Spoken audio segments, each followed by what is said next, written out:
Assalamualaikum warahmatullahi wabarakatuh. Apa khabar murid-murid yang cikgu kasih sekalian? Cikgu doakan murid-murid berada dalam keadaan yang sihat, ceria bersama keluarga yang tercinta.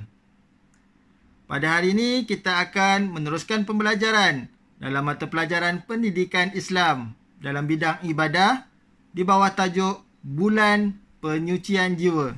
Bulan Penyucian Jiwa. Dalam tajuk ini, kita akan membincangkan tentang puasa di bulan Ramadan.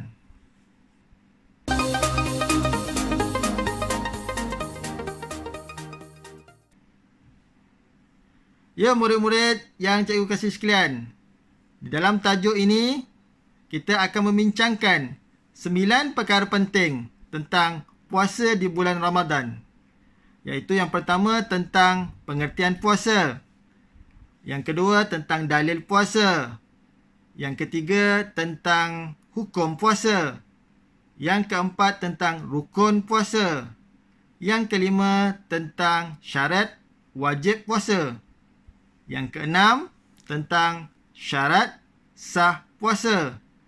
Yang ketujuh tentang sunat puasa. Yang ke-8 tentang perkara-perkara yang membatalkan puasa. Dan yang terakhir, yang ke-9 adalah apakah kepentingan kita berpuasa di bulan Ramadan. Baiklah murid-murid, perkara pertama yang kita nak bincangkan di sini adalah tentang pengertian puasa. Apakah maksud puasa? Puasa ialah menahan diri daripada perkara-perkara yang membatalkan puasa, bermula daripada terbit fajar hingga terbenam matahari, disertai dengan niat. Kita ulang sekali lagi. Puasa ialah menahan diri daripada perkara-perkara yang membatalkan puasa, bermula daripada terbit fajar hingga terbenam matahari, disertai dengan niat. Baik murid-murid, puasa adalah menahan diri kita daripada melakukan perkara-perkara yang membatalkan puasa, bermula daripada masuknya waktu subuh, iaitu terbit fajar, hinggalah terbenamnya matahari, masuknya waktu maghrib. Dan kita perlulah berniat. Jelas ya murid-murid? Baik, seterusnya cikgu akan bacakan apakah dalil yang mewajibkan kita berpuasa. A'udzu billahi minasy syaithanir rajim. Bismillahirrahmanirrahim. Ya ayyuhalladzina amanu kutiba alaikumus siyamu kama kutiba alal ladzina min qablikum la'allakum tattaqun. Surah Al-Baqarah ayat 183.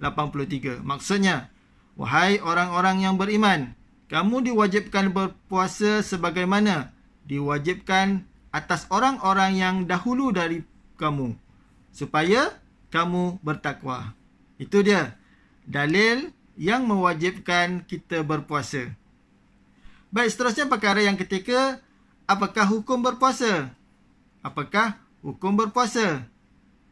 Jadi berdasarkan dalil yang cikgu bacakan tadi, puasa hukumnya wajib. Puasa hukumnya wajib. Dia diwajibkan bagi semua umat Islam yang mampu menunaikan puasa pada bulan Ramadan. Wajib bagi yang mampu menunaikannya pada bulan Ramadan. Baiklah, faham ya murid-murid? Seterusnya perkara yang keempat. Kita akan bincangkan tentang rukun puasa. Rukun puasa terbahagi kepada 2, iaitu yang pertama, niat. Yang kedua, tidak melakukan perkara-perkara yang membatalkan puasa.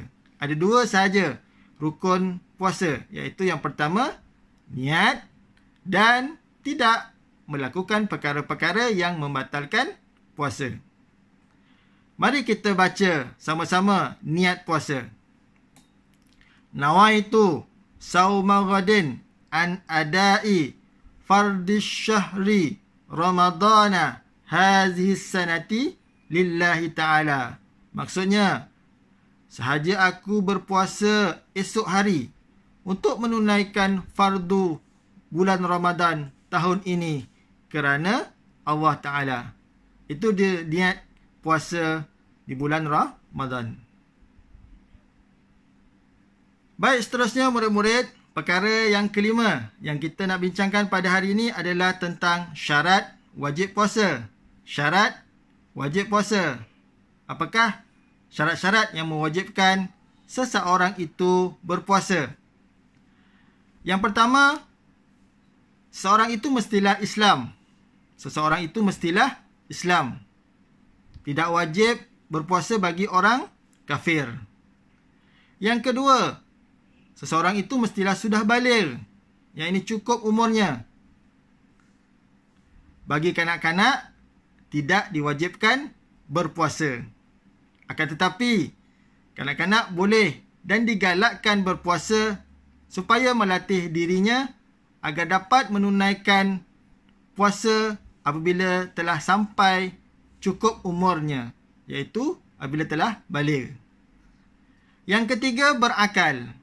Orang yang berakal wajib berpuasa.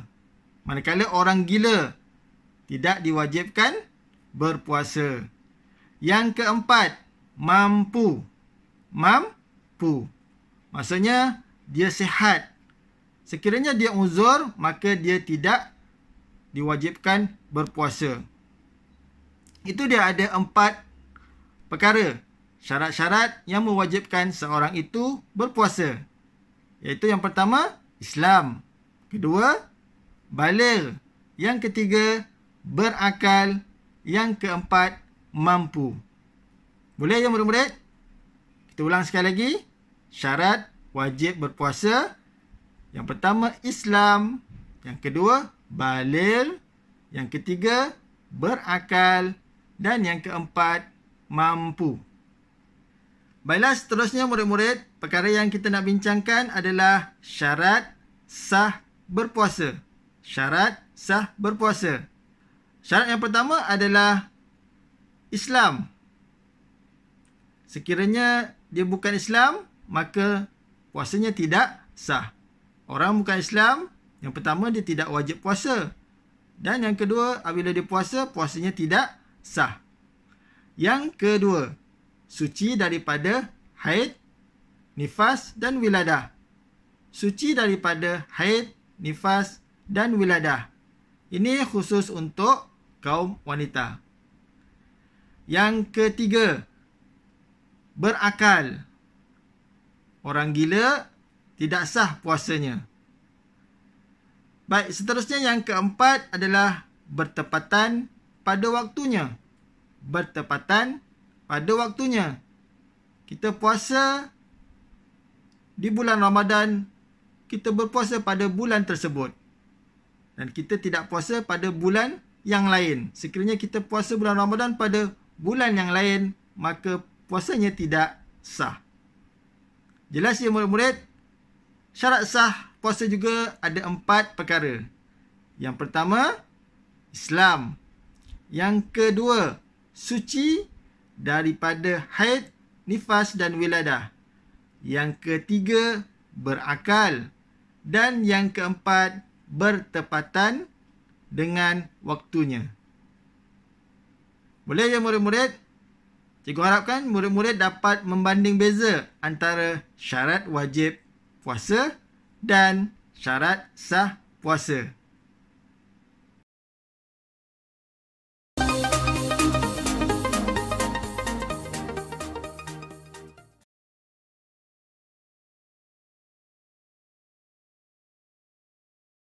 Baiklah murid-murid, perkara seterusnya yang kita nak bincangkan pada hari ini adalah sunat puasa. Apakah perkara-perkara sunat yang digalakkan kita laksanakan semasa berpuasa? Yang pertama ialah bersahur. Sahur adalah perkara sunat. Dan apabila kita hendak sahur, kita disunatkan melewatkan sahur. Melewatkan sahur antara jam 4 pagi ke 5 pagi. Perkara yang kedua adalah memperbanyakkan amalan sunnah seperti bertadarus, iaitu mengaji Al-Quran, membaca Al-Quran, bersedekah, memberi orang makan dan beriktikaf di masjid. Seterusnya perkara yang ketiga ialah menyegerakan berbuka puasa. Menyegerakan berbuka puasa. Masuk saja waktu maghrib, maka kita bersegera untuk berbuka puasa. Seterusnya, apabila kita nak berbuka, kita disunatkan membaca doa sebelum berbuka puasa. Dan juga kita disunatkan berbuka dengan, didahulukan berbuka dengan tamar ataupun buah kurma. Seterusnya, kita juga digalakkan memberi makanan kepada orang lain untuk berbuka puasa. Kita juga digalakkan memberi makanan kepada orang lain untuk berbuka puasa. Itu dia antara amalan-amalan sunat yang digalakkan kita lakukan pada bulan puasa. Baiklah, seterusnya perkara yang ke-8, iaitu perkara yang membatalkan puasa. Apakah perkara-perkara yang membatalkan puasa? Sekiranya berlaku, puasa kita terbatal. Yang pertama, keluar haid, nifas dan wiladah. Keluar haid, nifas dan wiladah, maka puasa kita terbatal. Ini khusus untuk kaum wanita. Semasa dia berpuasa, keluar darah haid, ataupun semasa berpuasa, dia melahirkan anak, keluarlah darah nifas dan wiladah, maka puasa di ketika itu, di hari itu, terbatal. Seterusnya, pengsan dan mabuk sepanjang hari. Gila walaupun sekejap. Dia pengsan daripada pagi sampai nak ke maghrib. Dia mabuk daripada pagi sampai ke petang. Maka dikira batal puasanya sebab waktu yang panjang. Dan gila walaupun sekejap. Dia gila sekejap. Dia ada penyakit. Dia terlupa makan ubat. Gila dia datang. Maka puasa ketika itu, puasa pada hari itu dia batal. Baik, yang ketiga, muntah dengan sengaja. Muntah dengan sengaja. Dia sengaja memuntahkan. Maka puasanya juga batal. Yang seterusnya, mengeluarkan air mani dengan sahaja. Ini bagi yang lelaki. Mengeluarkan air mani dengan sengaja. Yang seterusnya, yang kelima, memasukkan sesuatu melalui rongga terbuka. Sama ada makan, ataupun minum, ataupun sebagainya. Itu batal puasa. Kemudian, berjima pada siang hari. Bagi pasangan suami isteri yang berjima pada siang hari, maka batal puasanya. Dan yang terakhir, murtad. Murtad. Murtad maksudnya keluar daripada Islam. Itu dia antara perkara-perkara yang membatalkan puasa. Baiklah, seterusnya, perkara yang terakhir yang kita nak bincangkan pada hari ini adalah kepentingan berpuasa di bulan Ramadan. Apa pentingnya kita puasa di bulan Ramadan ni? Kita akan bincangkan kepentingannya dari segi rohani kita, dari segi dalaman dan iman kita. Yang kedua, dari segi jasmani kita, dari segi fizikal tubuh badan kita, dan dari segi masyarakat sekeliling kita. Apa yang terjadi? Apa pentingnya puasa ni kepada ketiga-tiga perkara ni? Baiklah, yang pertama dari segi rohani kita, dari segi dalaman kita, dari segi iman kita. Kita akan mendekatkan diri kepada Allah. Kita sentiasa ingat Allah. Masa puasa ni, kita lebih nak ingat Allah. Dan melatih agar kita sentiasa bersifat amanah, ikhlas dan sabar. Semasa berpuasa, kita akan rasa lapar, kita akan rasa haus. Kita akan menahan kelaparan dan kehausan tersebut dengan sabar. Baik, faham ya murid-murid? Untuk dari segi jasmani pula, dari segi tubuh badan kita, dari segi fizikal kita, dia dapat menghindarkan penyakit yang berpunca daripada perut. Dia dapat menghindarkan penyakit yang berpunca daripada perut. Dan berpuasa ini juga baiknya adalah dia dapat merehatkan organ dalaman perut, khususnya usus kita yang sentiasa memproses makanan. Baiklah, dari segi masyarakat pula, apakah kepentingannya? Yang pertama, dia mengikis sifat kedekut dan sombong. Mengikis iaitu membuang sifat kedekut dan sombong. Dalam bulan Ramadan, kita selalu berbagi-bagi rezeki. Kita bagi makanan kepada orang lain. Dan itu melatih kita supaya tidak kedekut dan tidak sombong. Yang kedua, mendidik masyarakat agar tidak boros dan membazir. Mendidik masyarakat agar tidak boros dan membazir. Kita dapat lihat orang-orang susah yang tidak mempunyai makanan yang cukup. Jadi kita melatih diri kita bahawasanya apabila kita hendak membeli ataupun menggunakan sesuatu, janganlah membazir dan boros. Dan yang ketiga, menyemai perasaan kasih sayang sesama manusia. Menyemai perasaan kasih sayang sesama manusia. Apabila ia terjadi, maka masyarakat kita akan harmoni, akan bahagia masyarakat kita. Maka tiadalah pergaduhan, persekongkolan antara masyarakat sekeliling. Baik, itu saja murid-murid yang cikgu kasih sekalian, perbincangan kita tentang puasa di bulan Ramadan. Mudah-mudahan apa yang kita bincangkan pada hari ini, murid-murid dapat memahaminya dengan baik. Dan cikgu nasihatkan agar murid-murid dapat sentiasa mengulang kaji pelajaran di rumah. Baik, itu saja daripada cikgu. Sekian, terima kasih. Assalamualaikum warahmatullahi wabarakatuh.